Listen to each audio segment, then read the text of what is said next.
Okey, ada 3 eksperimen untuk mengkaji sifat kimia unsur kumpulan 1. Sebelum kita teruskan, kita bincang dulu langkah-langkah keselamatan dalam mengendalikan unsur-unsur kumpulan 1. Yang pertama, jangan sesekali memegang unsur kumpulan 1 dengan tangan. Yang kedua, gunakan forceps untuk mengendalikan logam alkali ini. Hanya gunakan kuantiti yang kecil untuk menguji kereaktifan dalam air dan juga lain-lain. Okay? Kecil saja, jangan gunakan yang besar. Dan jangan biarkan logam tersebut terdedah kepada udara. Mesti disimpan dalam minyak parafin. Minyak parafin dimakmal. Okey, hanya keluarkan bila nak gunakan.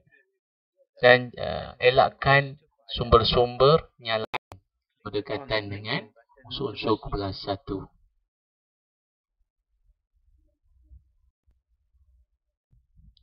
Kereaktifan unsur-unsur kumpulan 1 terhadap oksigen. Jadi unsur-unsur yang kita kaji hanyalah lithium, natrium dan juga kalium. Okey, kita akan tengok pemerhatian dia dan juga membina persamaan persamaan kimia yang berlaku. Okey, so langkah pertama, potong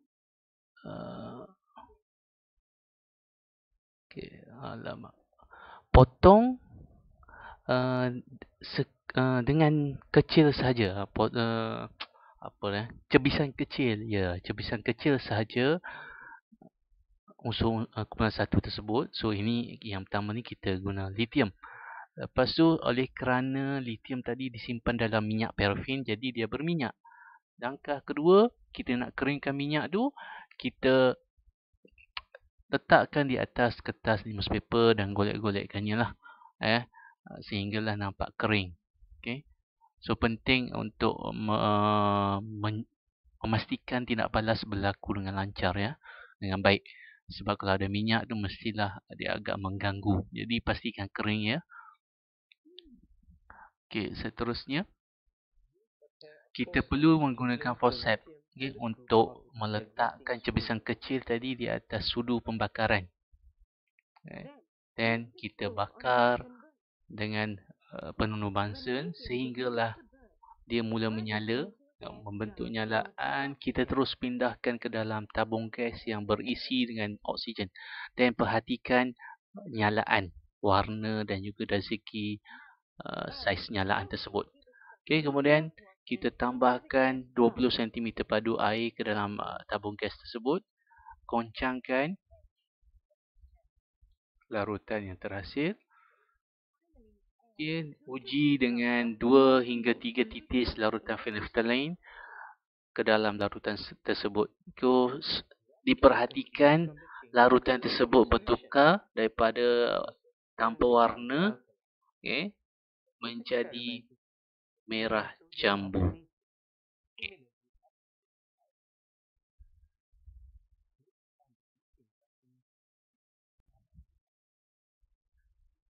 Seterusnya kita melihat nak balas unsur kumpulan 1 dengan gas klorin, Jadi kita buat table macam ni juga. Unsurnya lithium, natrium dan kalium, pemerhatian dan juga persamaan kimia.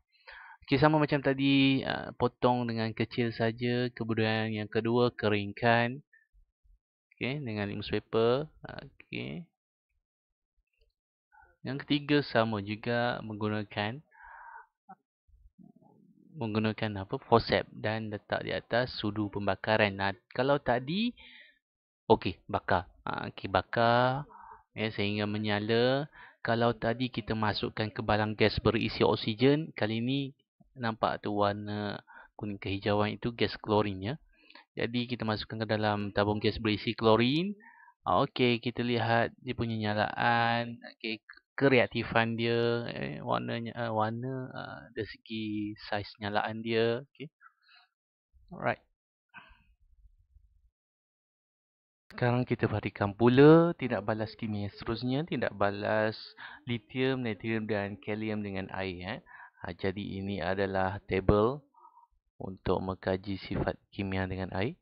So yang langkah pertama macam tadi juga, kita perlukan guna forceps. Forceps ini setelah dipotong lah, potong kecil-kecil. Dipotong kecil dan diambil menggunakan forceps dan dimasukkan ke dalam air. So pastikan nyalaan ada ke tak. Okay, dari segi kreatifan pergerakan dia, macam mana pergerakan dia, itu yang diperhatikan. Kemudian kita uji dengan kertas litmus berwarna merah. So diperhatikan situ merah, litmus merah bertukar menjadi biru. Okay, langkah ketiga, kita teruskan dengan unsur seterusnya di bawah lithium, itu natrium. Okay, secebis kecil digunakan. So diperhatikan nampak tu ada nyalaan. Okay, so dia punya kreatifan pun akan nampak lebih reaktif kan. Pergerakan dia nampak lebih laju. Okay, kita uji juga dengan litmus merah. Dan didapati keputusan yang sama dengan lithium tadi, iaitu litmus merah bertukar menjadi warna biru. Okay, tulis dalam jadual tadi lah. Dan yang seterusnya di bawah natrium kita ada kalium. Okay, perhatikan nyalaan dia semakin besar, pergerakan dia pun semakin laju, menandakan kreatifan dia semakin tinggi lah. Dan lagi sekali, kita akan uji dengan litmus berwarna merah. Dan pemerhatian dia akan sama, iaitu litmus merah bertukar menjadi warna biru. Jadi, ini adalah pemerhatian dia. Lithium bergerak perlahan di atas air. Manakala natrium bergerak semakin laju. Manakala kalium bergerak sangat-sangat laju di atas air. Okay. Dan yang sama adalah perubahan kertas litmus merah bertukar menjadi biru. Itu menandakan larutan tersebut adalah alkali. Sebagaimana nama logam itu adalah bersifat, nama logam itu adalah logam alkali. Jadi daripada nama memberi makna. Okay, jadi persamaan lithium mana ni? Lithium ditindak balaskan dengan air menjadi lithium hidroksida. Ini adalah alkali ya. Lithium hidroksida ini adalah alkali. Okey, dan juga ada gas hidrogen. Macam mana dengan sodium dan potasium? Adakah persamaan yang sama? Ya, sama. Kita hanya gantikan Li ini dengan Na dan juga K untuk potasium. So persamaan seimbang ni ada video yang saya sudah buat. Boleh tengok di video sebelum-sebelum ni. Ada langkah-langkah menyeimbangkan persamaan. Okay, so lithium, natrium. Lithium, natrium. Dia punya coefficient semuanya sama. 2, 2, 2. 2, 2, 2. Okay. Ini K. Lithium, natrium, kalium. So daripada pemerhatian tadi. Okay, dari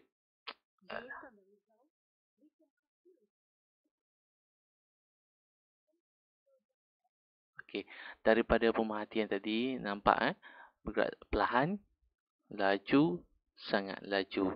So ini menandakan bila menuruni kumpulan, kereaktifan unsur kumpulan 1 terhadap air semakin bertambah. Kesimpulan.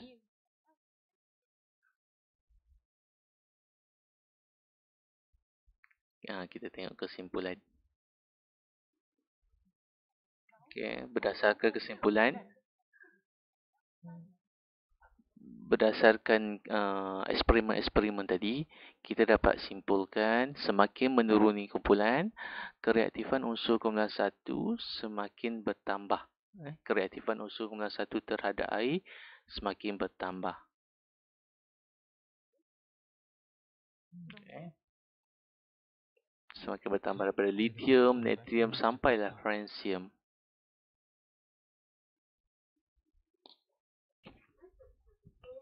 Kita tengok lagi sekali proton number untuk kumpulan 1 ya.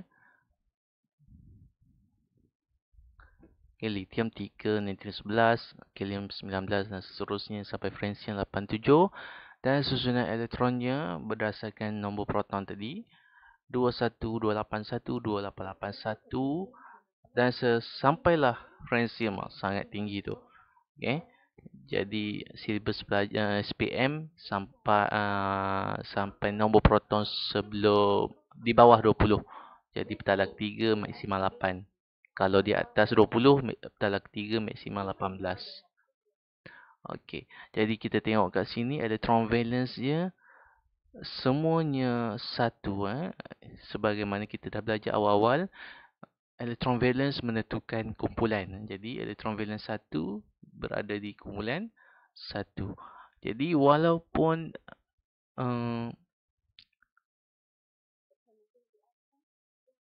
dia mempunyai sifat kimia yang sama, tetapi kereaktifannya semakin meningkat apabila menuruni kumpulan sebagaimana kita tengok daripada simulasi eksperimen tadilah. Okey. Daripada susunan tadi, nombor proton tadi, kita dapat tengok ada dua elektron di petala dalam dan satu elektron di petala kedua. Ini elektron petala kedua, itu petala terluar. Manakala petala dalam ada dua. So, lithium akan mendermakan satu elektron valence tadi semasa tindak balas kimia untuk mencapai susunan elektron gas adi iaitu helium 2. Duplex yang stabil. Okey, kita ulang balik. Dari segi persamaan. Okey, dari segi persamaan, lithium mendermakan elektron. Bila mendermakan, kita letak elektron di sebelah kiri kanan, sorry. Okey. So lithium ini atom.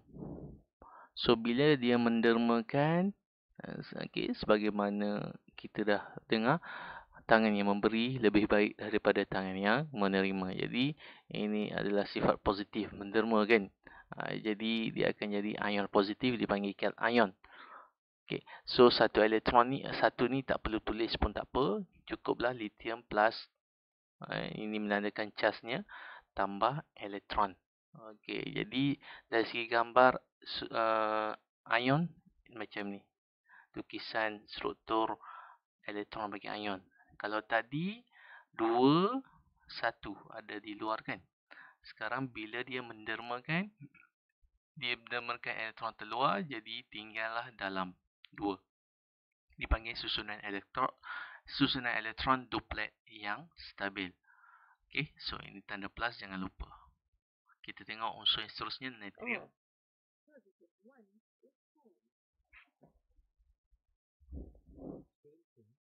Okay, natrium 11 jadi 281. Okey, petala pertama 2, petala kedua 8. Laju sangat. Okey, tepas dulu. Okey. 2, 2, 4, 6, 8, 8, 1. So, 1 ini akan didermakan. Daripada 28 dia akan jadi 281 dia akan jadi dia akan jadi 28. Kalau tadi 2 dipanggil susunan elektron duplex yang stabil, sekarang dia dipanggil susunan elektron octet yang stabil, iaitu 2, 2, 4, 6, 8. Dah maksimal 8 petala kedua. Sebagaimana kita dah belajar dalam struktur atom, petala pertama maksimal 2, petala kedua 8. Petala ketiga 8 atau 18. Jadi sebagaimana lithium tadi, Na telah mendermakan satu elektron, membentuk satu ion positif Na+, dipanggil cation Na, Na+, dan lukisan susunan elektron untuk ion macam ni, ada petak, ada charge dia. Kalau charge 2, kita tulis 2+. Ini sebab 1 kita tak tulis 1 lah. Jadi semasa dia nak balas kimia, dia mendermakan satu elektron dia. Elektron valence tadi yang ada satu kat luar.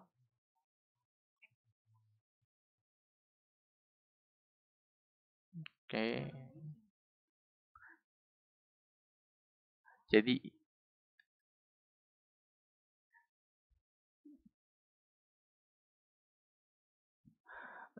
kesimpulannya, kereaktifan unsur kumpulan 1 akan semakin meningkat apabila menuruni kumpulan. Ini dah kumpulan sama kan. So apa yang berlaku kat sini, electron enrichment dia, bilangan petala dia semakin bertambah.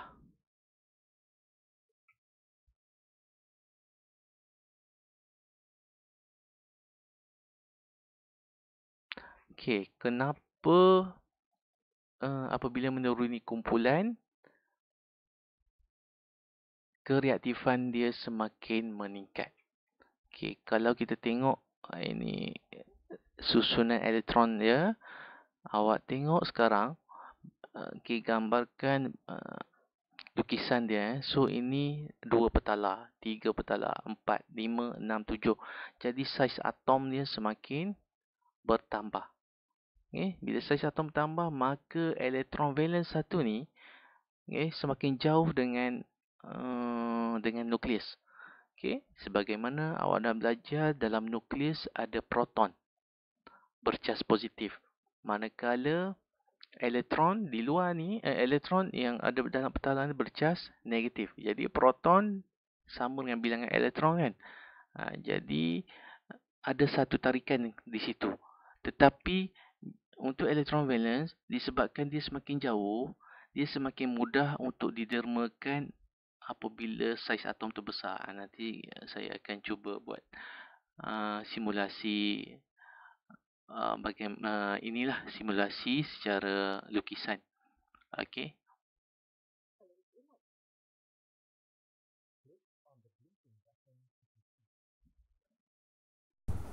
Jadi perhatikan gambar rajah susunan elektron tu.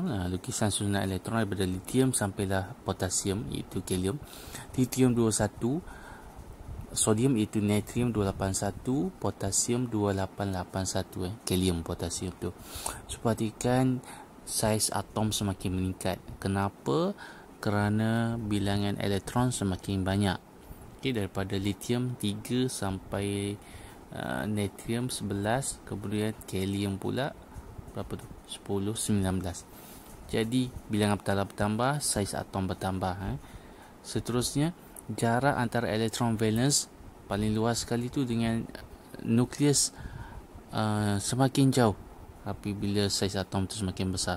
Jadi daya tarikan nukleus terhadap elektron valence semakin lemah. Daya tarikan ni disebabkan ada cas positif di nukleus oleh sebab proton. Jadi apabila daya tarikan semakin lemah, maka elektron valence semakin mudah untuk dilepaskan atau didermakan sebab jauh. Jadi itulah dia, semakin besar saiz atom, semakin jauh elektron valence dengan nukleus, maka daya tarikan nukleus terhadap elektron valence semakin lemah. Jadi mudah didermakan elektron valence yang satu itu. Jadi kereaktifannya pun meningkat. So kumpulan 1, kereaktifan ni diukur melalui kesenangan dia nak dermakan elektron valence-nya yang satu itu.